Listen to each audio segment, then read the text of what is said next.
দুপুরে শুভেচ্ছা জানাই। আজকে আমি রান্না করেছি আলু পোস্ত। এখানে মসুর ডাল, হচ্ছে পাঁপড় ভাজা, হচ্ছে চাটনি, আমের চাটনি, এটা ডিম কষা,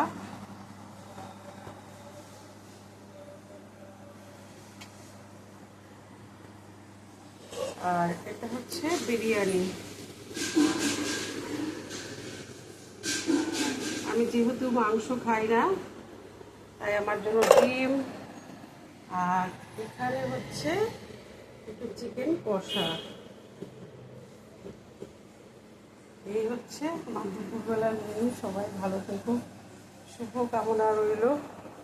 থ্যাংক ইউ।